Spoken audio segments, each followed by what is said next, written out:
Let's talk about something that makes people think you're strange or sad. You love being alone.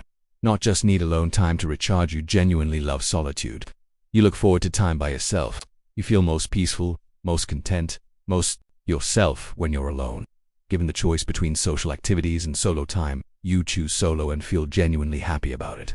You don't feel lonely when you're alone, you feel free, relaxed, engaged with life. Social interaction often feels like work, an obligation, something you do because society expects it, not because you want it. And everyone thinks this is wrong. They worry about you, pressure you to be more social, tell you that humans need connection, that you're missing out on life. They can't comprehend that you're not lonely or fulfilled.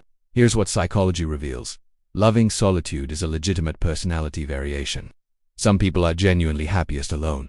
Research shows that for people with high self-sufficiency, strong internal resources, and introversion, solitude isn't deprivation, it's optimal living. You're not broken for loving what makes you happy. You're living authentically. Research from personality psychology shows that people vary somatically in their social needs. Some people are highly social, they need extensive interaction to feel fulfilled. Others have low social needs, they're content with minimal interaction, or none at all. Brain imaging studies show that when highly social people engage socially, their reward centers activate strongly. But when people who love solitude engage socially, these same reward systems show minimal activation. Your brain simply doesn't reward social interaction the way others' brains do. This isn't dysfunction, it's neurological variation. Studies show you're not forcing yourself to enjoy something you don't. You're honestly reporting what your nervous system finds rewarding. Here's what loving solitude actually means psychologically. First, you have high can meet your own emotional and psychological needs without requiring input from others. Research shows self-sufficient people derive satisfaction, meaning, and happiness from internal sources. Their own thoughts, interests, projects, and experiences. Second, you have internal locus of fulfillment. Your happiness comes from within, rather than from external validation or social connection. Studies show this makes you less vulnerable to loneliness because your well-being doesn't depend on other people. Third, you have rich inner life. Your internal world is engaging enough to sustain you.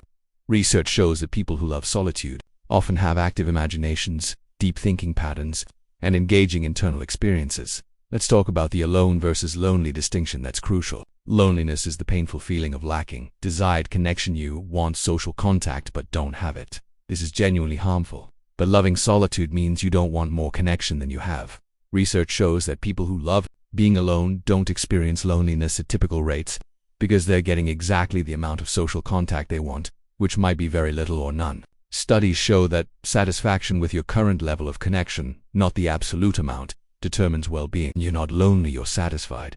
Here's the introversion connection. Research shows strong correlation between loving solitude and extreme introversion. Introverts lose energy from social interaction and need alone time to recharge. But loving solitude goes beyond energy management, it's active preference for solitary activities over social ones. Studies show that extremely introverted people might not just find socializing draining but actively prefer solitude to any social alternative. You're not just recovering from social interaction.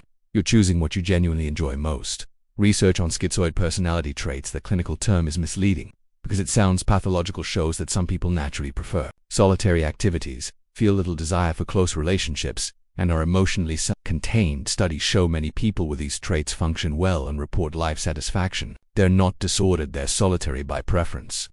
If you love being alone, have little interest in close relationships, and feel emotionally complete without others, you might have schizoid traits, which are personality variation, not mental illness. Let's address the autism connection. Many autistic people prefer solitude because social interaction is cognitively demanding without being rewarding. Research shows autistic individuals often find the complexity of social navigation exhausting and the solitude of being alone peaceful and comfortable. Studies show this isn't social anxiety or avoidance, it's genuine preference for the predictability and reduced demands of solitary life. If you love being alone and also have difficulty with social communication, you might share some traits with autism spectrum processing. Here's the self-entertainment capacity piece. Research shows people who love solitude have strong capacity to entertain and engage themselves.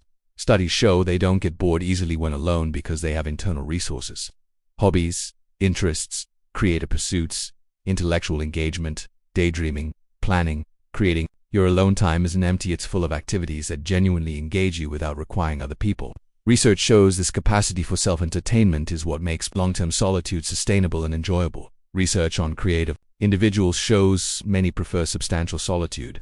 Studies show that artists, writers, thinkers, and creators often do their best work alone and actively protect solitary time. The creative process often requires sustained solitary focus that social interaction disrupts. If you're highly creative and love being alone, these traits are connected, both involve rich internal worlds and sustained individual engagement. Let's talk about what you do when you're alone that others don't understand. You engage in solitary activities, reading, creating, learning, thinking, hobbies, projects, consuming media, enjoying nature, exercising alone. Research shows these activities provide meaning, satisfaction, and engagement without requiring other people. Studies show that when solitude lovers engage in chosen solitary activities, they report high levels of flow, contentment, and life satisfaction. Your alone time isn't wasted, it's when you're most engaged with life. Here's the relationship challenge. If you love being alone, romantic relationships are complicated. Research shows traditional relationships require regular togetherness, emotional sharing, and mutual engagement. Studies show that people who love solitude often struggle to meet partners' needs for connection or feel suffocated by relationship expectations. If you're in a relationship while loving solitude, you need a partner who understands that your need for space isn't rejection. It's your optimal way of being. Research shows that solitude lovers can have successful relationships, but only with partners who respect their need for extensive alone time. Research on life satisfaction shows nuanced findings. Studies show that on average, socially connected people report higher life satisfaction than isolated people. But research also shows that this average masks individual variation. Studies specifically examining people who prefer solitude show that when they honor their preferences living with minimal social contact, they report satisfaction equal to or higher than social people. The key isn't the amount of connection, it's alignment between preference and reality. You're happy alone because you're living according to your preferences. Let's address the societal pressure. Modern culture treats socializing as mandatory for health and happiness. You're expected to maintain friendships, attend events, have active social lives. Research shows this pressure creates significant distress for solitude lovers, not because they're lonely, but because they're constantly being told their preferences are wrong. Studies show that when solitude lovers are allowed to live according to their preferences without social pressure, their mental health is fine. The pressure to socialize creates more problems than the solitude itself. Here's the family relationships piece. If you love being alone, family often doesn't understand. They want family gatherings, regular contacts, involvement. Research shows that family expectations create guilt for solitude lovers who would prefer minimal family interaction. Studies show this is particularly challenging because declining family engagement is seen as rejection or dysfunction. You can love your family and prefer minimal contact. These aren't contradictory, but family rarely accepts this. Research on aging shows that preference for solitude often strengthens over time. Studies show older adults frequently report preferring smaller social circles or more solitary time. This isn't deterioration, it's clarification of preferences. As people age, they become less willing to maintain social relationships that don't genuinely fulfill them. If you love solitude, this preference might intensify as you age and become more comfortable prioritizing what you actually want. Let's talk about the minimal social contact threshold. Research shows that even solitude lovers usually need some minimal social connection for optimal functioning. Studies show this might be one close relationship, occasional friendly interaction, or professional contact, but the threshold is much lower than for social people. Some solitude lovers function well with zero close relationships. Understanding your minimum viable social contact helps you maintain just enough connection to stay healthy without forcing unwanted, or you will